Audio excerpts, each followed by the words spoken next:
प्यारे बच्चों, आपका स्वागत है हमारे चैनल एजी एजुकेशन जोन में। आज हम एक वीडियो आपके लिए लाए हैं जो 8 मार्च को आपका पेपर होगा केमिस्ट्री का। इसमें आपको जैसा कि देख रहे हैं कि लिखा हुआ है कि 8 मार्च का पेपर पूरा फंसेगा और हर साल बोर्ड परीक्षा में पूछे जाने वाले प्रश्न आपको इसमें मिलेंगे। इन प्रश्नों को आपको बहुत गौर से समझना है, तैयार करना है। इसमें से जैसा कि हमने पिछला जो वीडियो बनाया था फिजिक्स का, उसमें से भी ऐसे प्रश्न, अच्छे खासे प्रश्न आ गए, यहाँ तक कि ऑब्जेक्टिव के प्रश्न जल्दी नहीं फंसते हैं, वो भी आ गए। तो इससे आपको जो है बहुत सहूलियत महसूस हुई होगी अगर आप उसको मैच कराएं तो जो भी हमने बताया था वो सभी के सभी प्रश्न आपके शामिल हुए हैं एग्जाम में। भले सेट चेंज हुआ हो, लेकिन हर सेट में उससे जो संबंधित प्रश्न आपको मिले हैं। तो इसी बेस पे आपको केमिस्ट्री के भी ये प्रश्न बताए जा रहे हैं। इन सभी प्रश्नों को आप गौर कीजिएगा, तैयार कीजिएगा, क्योंकि इसमें से प्रश्न तो बनेगा ही। तो अगर ये वीडियो आपको अच्छा लगे तो इसे लाइक कीजिएगा, चैनल को सब्सक्राइब कीजिएगा और अपने दोस्तों से शेयर करना न भूलिएगा। तो चलिए अब देखते हैं ये आज का पहला प्रश्न। शून्य कोटि की अभिक्रिया से आप क्या समझते हैं? उदाहरण द्वारा समझाइए। तो शून्य कोटि की अभिक्रिया से आप क्या समझते हैं? अगर ये प्रश्न पूछे और उदाहरण पूछे तो आपको सीधे का सीधे लिखना है इसमें कि वह अभिक्रिया शून्य कोटि की अभिक्रिया होती है वह अभिक्रिया जिसकी प्रगति में अभिकारक, अभिकारक का मतलब जो भाग लिया है, जो यौगिक या एलिमेंट भाग लिए हैं, तो प्रगति में अभिकारक के किसी भी अणु का सांद्रण परिवर्तित नहीं होता है। तो अगर सांद्रता में परिवर्तन न हो तो अर्थात जिसका वेग अभिकारक के सांद्रण पर निर्भर नहीं करता, उसे शून्य कोटि की अभिक्रिया कहते हैं। कुल मिला के बात यह है कि जिसका वेग अभिकारक के सांद्रण पर निर्भर नहीं करता उसे शून्य कोटि की अभिक्रिया कहते हैं, या वह अभिक्रिया जिसकी प्रगति में या जो अभिक्रिया के होने में अभिकारक के किसी भी अणु का सांद्रण परिवर्तित नहीं होता है, उसे शून्य कोटि की अभिक्रिया कहते हैं। इसके बाद उदाहरण भी पूछा है, तो उदाहरण में आप लिखेंगे सूर्य के प्रकाश की उपस्थिति में हाइड्रोजन गैस और क्लोरीन जो गैस होती है, इसका संयोग जब होता है तो हाइड्रोक्लोरिक बनता है, यानी HCl बनता है आपका। अब देखिए, अगर आपके एग्जाम में देखने को मिल जाए कि बर्नर सिद्धांत की अभिधारणाएं, तो आप लिखेंगे सीधे कि बर्नर सिद्धांत की अभिधारणाएं निम्न है। पहला है कि उपसंयोजन यौगिकों में केंद्रीय धातु जो होता है परमाणु या आयन दो प्रकार की संयोजकताएं प्रदर्शित करता है। तो इसमें प्राथमिक संयोजकता और द्वितीयक संयोजकता होती है। तो दो संयोजकताएं होती हैं, प्राथमिक संयोजकता और द्वितीयक संयोजकता। दूसरा कि धातु में अपनी प्रथम संयोजकताओं और द्वितीय संयोजकताओं, अर्थात दोनों प्रकार की जो संयोजकताएं होती हैं, उनको संतुष्ट करने की प्रवृत्ति होती है धातु में। किसमें? धातु में दोनों संयोजकताओं को संतुष्ट करने की प्रवृत्ति होती है। और प्राथमिक संयोजकता ऋणावेशित परमाणुओं या समूहों द्वारा संतुष्ट होती है। द्वितीयक संयोजकताएं विद्युत उदासीन अणुओं या विद्युत आवेशित परमाणुओं या समूहों द्वारा संतुष्ट होती है। आप ये बात समझ लीजिए। तो ऐसे ऐसे आप अपने एग्जाम में लिखेंगे। और तीसरी जो है आपकी जो अवधारणा ये है कि प्राथमिक संयोजकता जो होती है ना, वह आयनिक और द्वितीयक संयोजकताएं अनायनिक होती हैं। यानी प्राथमिक संयोजकताएं आयनिक होती हैं और द्वितीयक संयोजकताएं अनायनिक होती हैं, यानी जो आयनिक नहीं होती हैं। अगला प्रश्न जो यह है कि लिगेंड क्या है, दो उदाहरण भी दीजिए। तो वह आणविक तथा आयनिक स्पीसीज जो संकर यौगिकों में केंद्रीय धातु परमाणु अथवा आयन से अस्थायी रूप से जुड़ी होती है, उसे क्या बोलते हैं? लिगेंड कहते हैं। अब इसमें लिगेंड क्या है उसको देखिए। ये क्या है कि लिगेंड जो आपका है ये है लिगेंड, और इसे बोलते हैं केंद्रीय धातु और इसे बोलते हैं धनायन, ठीक ना। तो परमाणु लिगेंड क्या है? ये है।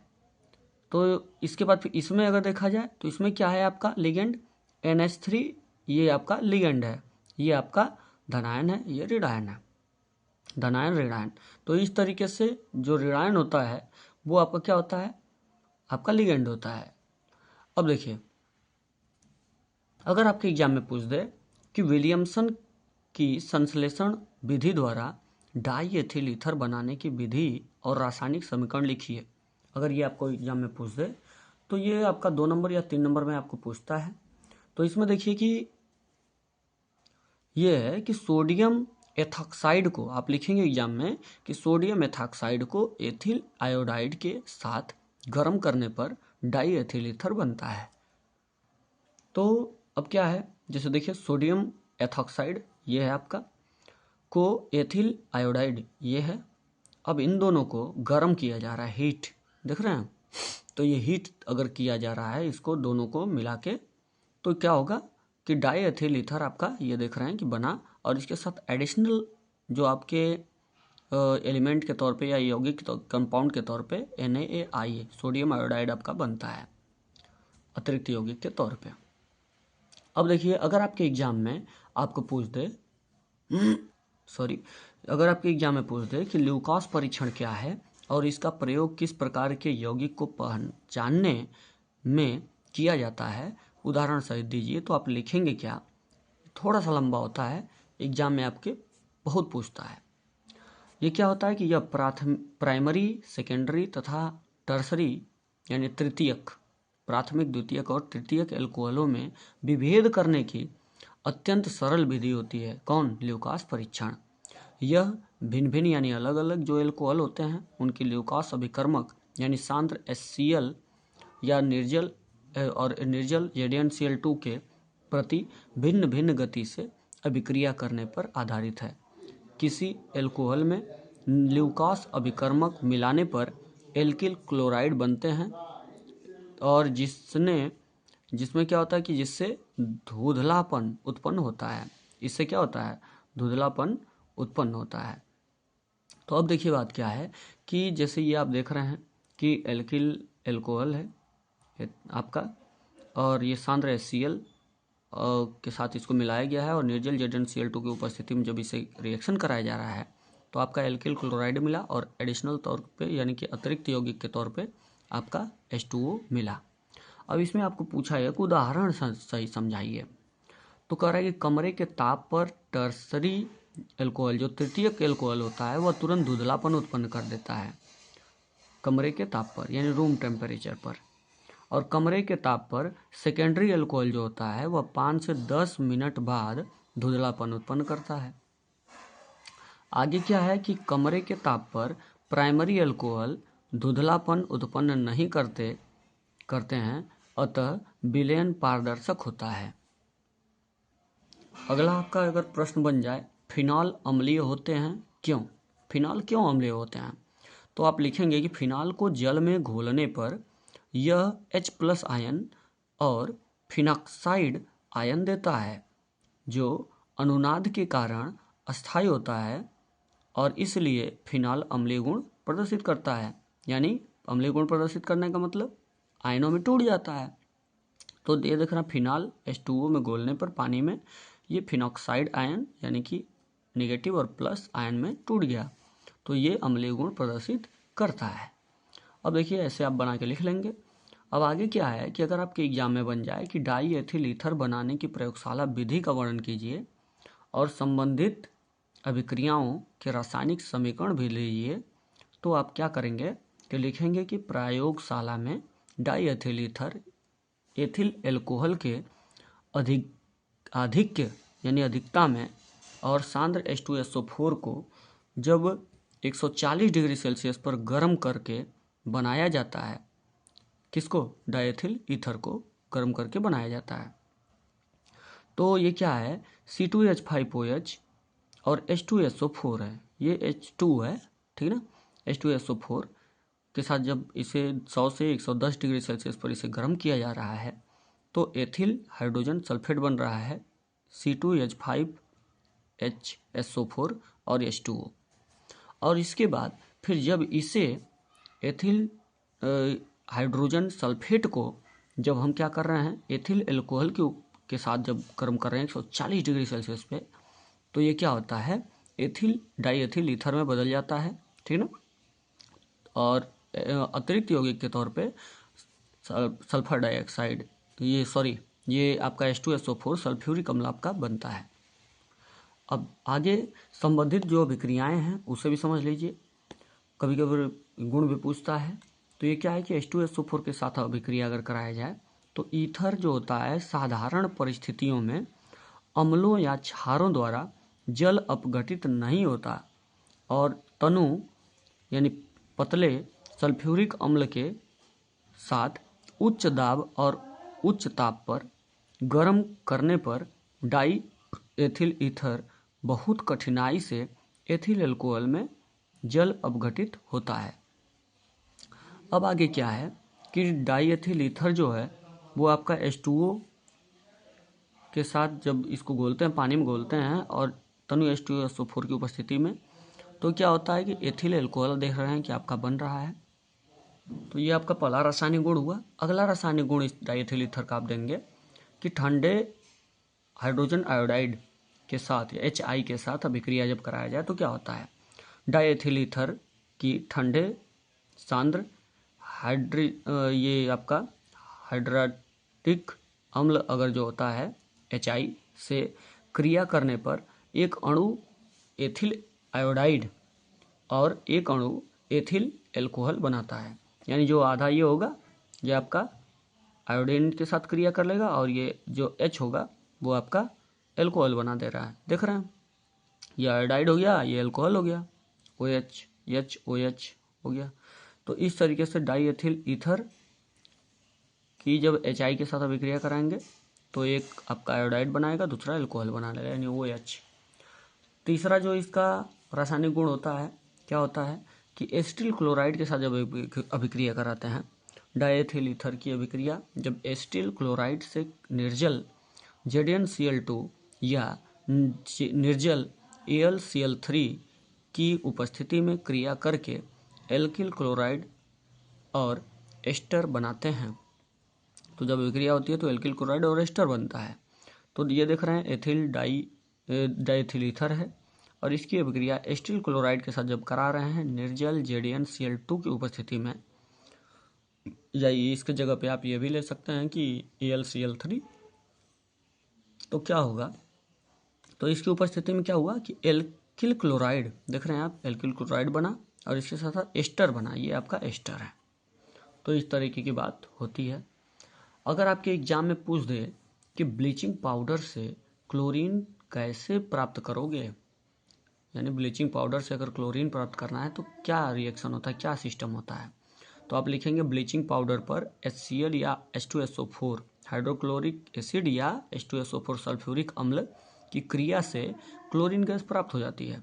कैसे, जब हम ब्लीचिंग पाउडर लेते हैं और उसके बाद H2SO4 यानी हाइड्रोक्लोरिक अम्ल या H2SO4 सल्फ्यूरिक अम्ल, दोनों में से कोई ले सकते हैं, अगर रिएक्शन कराते हैं इसके साथ मिलाते हैं तो ये आपका कैल्शियम सल्फेट बना दिया और जल में चेंज हुआ और इसके साथ साथ और क्लोरीन गैस उसमें से निकलती है, क्लोरीन गैस बन गया। अगर आपके एग्जाम में पूछ दे कि संक्रमण तत्व क्या है और इसके 4 प्रमुख गुण भी बताइए या विशेषताएं भी बताइए, तो आप लिखेंगे कि संक्रमण तत्व तो वे तत्व होते हैं जिनमें इलेक्ट्रॉन उपस्थित, जो आपके अंतिम जो इलेक्ट्रॉन होते हैं वह अंतिम ऊर्जा स्तरों के डी कक्षकों में भरे जाते हैं। यानी अगर आपका अंतिम इलेक्ट्रॉन जो है वह डी कक्षक में भर रहा है तो डी ब्लॉक का तत्व कहा जाता है और डी ब्लॉक के तत्व को ही क्या बोलते हैं, संक्रमण तत्व बोलते हैं।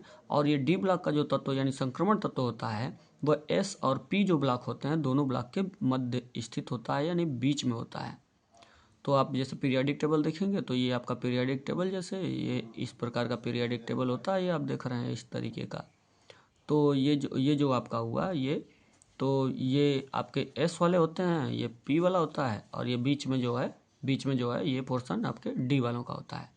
तो इस तरीके से आप जान रहे हैं कि ये इसलिए उन्हें संक्रमण तत्व कहते हैं। तो आप जान गए कि संक्रमण तत्व को डी ब्लॉक का एलिमेंट कहते हैं और इसके बाद फिर ये आखिरी कक्षक में डी कक्षक में भरते हैं, आखिरी इलेक्ट्रॉन जाते हैं, इसलिए इसे डी ब्लॉक का एलिमेंट या संक्रमण तत्व कहते हैं। और जो डी ब्लॉक के एलिमेंट या संक्रमण तत्व होते हैं वो S और P ब्लॉक के बीच में होते हैं। तो अब आगे जो है वह विशेषताएं ये हैं कि इनमें विशेषताएं या गुण पूछे तो आप सीधे लिखेंगे कि इनमें धात्विक चालकता उपस्थित होती है, पहला चीज़। दूसरी चीज़ कि ये संकर आयन बनाते हैं। तीसरा चीज़ कि ये रंगीन लवण बनाते हैं। और चौथा चीज़ कि ये अनुचुंबकीय गुण भी रखते हैं और उत्प्रेरक का भी काम करते हैं। अगर आपके एग्जाम में पूछ दे कि एमीन क्या है और एमीन बनाने की विधि और इसका गुण पूछ दे तो आप क्या करेंगे? बहुत बार पूछा जाता है ये। तो ये देखिए कि डायथिल ईथर भी पूछा जाता है, ये भी पूछा जाता है। तो एमीन ही होता क्या है? परिभाषा तो अमोनिया के व्युत्पन्न को एमीन कहते हैं। तो अमोनिया के व्युत्पन्न का मतलब अमोनिया को ही क्या होता है कि उसमें एल्किल ग्रुप बढ़ाते जाते हैं, हाइड्रोजन ग्रुप कम करते जाते हैं, ठीक है ना। तो बस आपका क्या बन जाता है? एमीन हो जाता है। ये एमीन है, देख रहे हैं आपका एमीन। और इसी में क्या होता है कि जैसे आप देख रहे हैं कि ये आपका एल्किल ग्रुप मिला है, ये अमोनिया है NH3, एल्किल ग्रुप मिला है तो R हो गया, एक R जुड़ा, एक हाइड्रोजन निकल गया, हाइड्रोजन कम होता जा रहा है, एल्किल ग्रुप बढ़ता जा रहा है, देख रहे हैं R, R2, R3 ऐसे और हाइड्रोजन उतना ही कम होता जा रहा है, 3, 2, 1 फिर गायब। तो इस तरीके से तो क्या हुआ कि अमोनिया का व्युत्पन्न है कि नहीं है? ये अमोनिया से ही बना है तो ये एमीन कहा जाता है। अब ये बात ये है कि एमीन 1, 2, 3 ये हैं। तो ये क्या एमीन कितने प्रकार के? 3 प्रकार के। एक प्राथमिक एमीन होता है जिसे 1 डिग्री बोलते हैं एमीन, और द्वितीयक एमीन को 2 डिग्री एमीन बोलते हैं, तृतीयक एमीन को 3 डिग्री एमीन बोलते हैं। तो दोनों भाषा में से किसी में पूछे 1 डिग्री, 2 डिग्री, 3 डिग्री एमीन पूछे या प्राथमिक, द्वितीयक, तृतीयक पूछे तो आपको आंसर यही देना है कि ये जो आपका प्राथमिक एमीन है वो आपका प्राथमिक एमीन आपके एक देख रहे हैं कि एक अगर R है तो एक है तो इसका मतलब एक हाइड्रोजन निकला और एक एल्किल ग्रुप जुड़ गया तो इसका मतलब प्राथमिक हो गया, यानी 1 डिग्री एमीन हो गया। 2 हाइड्रोजन निकले, 2 एल्किल ग्रुप अगर नाइट्रोजन के साथ जुड़ गए तो आपका ये द्वितीयक एमीन हो गया। और एक ही नाइट्रोजन के साथ अगर हाइड्रोजन निकल गए, फिर हाइड्रोजन निकला, 3 जुड़ गए तो ये आपके तृतीयक एमीन कहा जाता है, 3 एल्किल ग्रुप अगर हो गए तो। अब देखिए एक होता है आपका एरिल एमीन।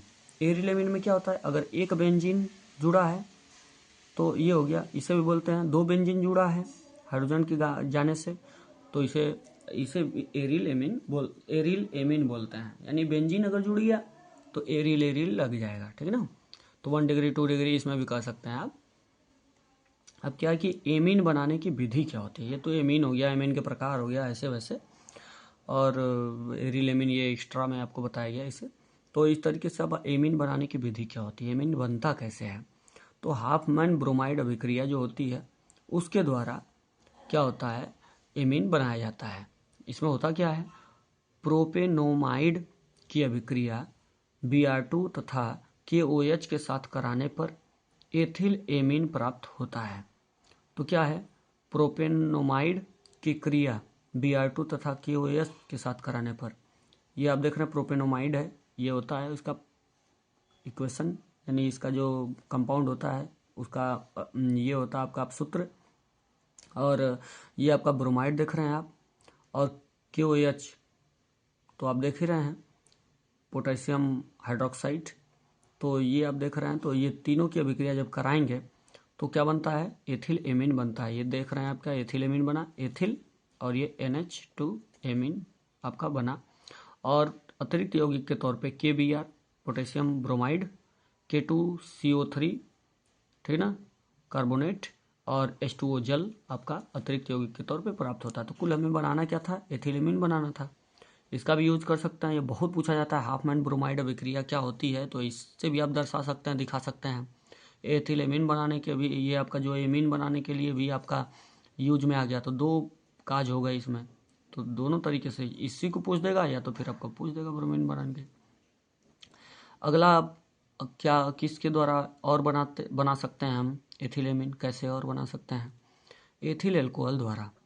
एथिल एल्कोहल की क्रिया अमोनिया से कराने पर एथिल एमीन प्राप्त होता है। तो आप देख रहे हैं कि एथिल एल्कोहल है, अमोनिया से करा दिया रिएक्शन, तो ये आपका क्या बना? एथिल एमीन बना, और जल के अणु अतिरिक्त यौगिक के तौर पे आपके बने। तो इस तरीके से आप बना सकते हैं एथिल एमीन। तीसरी विधि एथिल एमीन बनाने की LiAlH4 तो की उपस्थिति में एमाइड का आप चयन कराने पर भी एमीन बन जाता है, प्राप्त हो जाता है। तो ये क्या होगा कि एसीटेमाइड की अभिक्रिया हाइड्रोजन गैस से कराएंगे और इसका अपचयन होगा, तो LiAlH4 की उपस्थिति में। तो क्या होगा, एथिल एमीन बनेगा आपका और इसके साथ साथ ये जल के अणु बनेंगे। अगर आपके एग्जाम में पूछ दे स्मिट अभिक्रिया क्या होती है, तो यही आप लिख देंगे तो भी चलेगा। और स्मिट अभिक्रिया से एथिल एमीन बनाते कैसे हैं, एथिल एमीन बनाते कैसे हैं, तो स्मिट अभिक्रिया से भी बनाते हैं, दोनों काम हो जाएगा। सांद्र H2SO4 की उपस्थिति में कार्बोक्सिलिक अम्ल की क्रिया जब हाइड्रोजोइक अम्ल से कराते हैं तो एमीन प्राप्त होता है। आप देख रहे हैं कार्बोक्सिलिक अम्ल है, इसकी अभिक्रिया हाइड्रोजोइक अम्ल से करा रहे हैं तो ये आपका एथिल एमीन बन रहा है, नाइट्रोजन गैस निकल रही है और कार्बन डाइऑक्साइड गैस निकल रही है। ये रही बात कि कैसे कैसे बनाते हैं एमीन, बनाने की कई विधियां। अब एमीन के रासायनिक गुण भी पूछता है, तो नाइट्रस अम्ल जो होता है वो अगर आप ले रहे हैं, नाइट्रस अम्ल से अगर अभिक्रिया कराते रहे हैं तो आपको पता चल जाएगा कि वो एमीन है। कैसे कि एमीन जब नाइट्रस अम्ल से अभिक्रिया करता है तो क्या होता है, एल्कोहल और नाइट्रोजन गैस बनती है।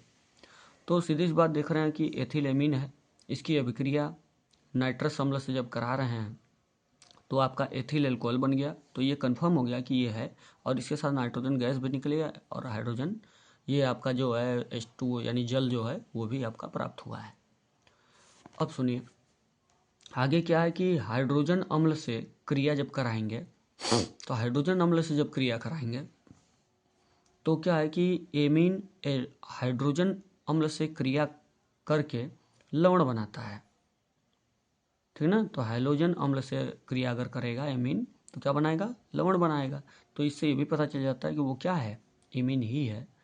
तो देख रहे हैं आप कि एमीन की अभिक्रिया हाइड्रोक्लोरिक अम्ल से जब करा रहे हैं तो जिसे हाइड्रोजन अम्ल भी कहते हैं, तो आपका CH3NH3Cl आपका एक लवण बना, ठीक ना।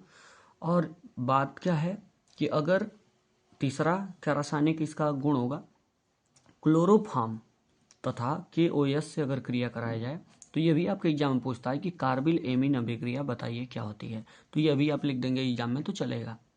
तो क्लोरोफॉर्म तथा KOS से अगर अभिक्रिया कराई जाए एमीन की तो इसे कार्बिल एमीन अभिक्रिया भी कहते हैं। तो क्या होता है, तो ये होता है कि इससे एल्किल, जब इससे अभिक्रिया कराएंगे तो एल्किल आइसोसाइनाइड प्राप्त होता है। ये देख रहे हैं आप कि एल्किल आइसोसाइनाइड है।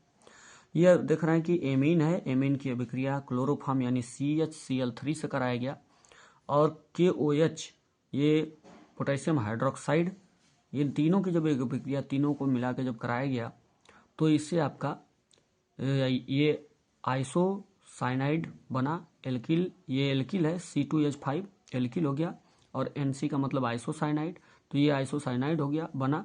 तो ये कंफर्म हो गया, और इसके साथ साथ अतिरिक्त यौगिक के तौर पे KCl बना और H2O आपका जल बना। तो ये कंफर्म हो गया कि भाई ये एमीन ही था, क्योंकि एमीन की अभिक्रिया जब भी हम क्लोरोफॉर्म और पोटेशियम हाइड्रोक्साइड से कराएंगे तो आपका आइसोसाइनाइड अम्ल प्राप्त, आइसोसाइनाइड एल्किल आइसोसाइनाइड प्राप्त होता है। ये कंफर्म हो गया कि जब हम एमीन की अभिक्रिया हाइड्रोजन अम्ल से कराएंगे तो आपका क्या बनता है, लवण बनता है।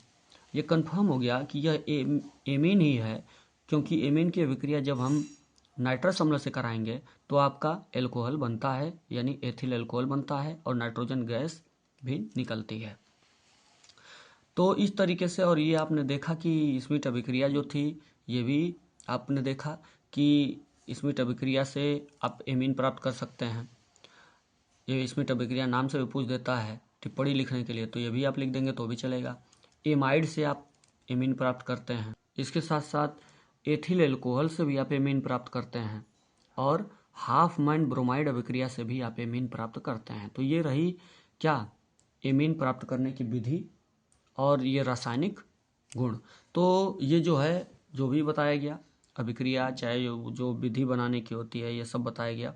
तो इससे क्या है कि आप ये काम कीजिएगा कि इसे पूरा तैयार कीजिएगा, और जिससे कि आपके एग्ज़ाम में ये प्रश्न मिले तो एक भी प्रश्न न छूटे।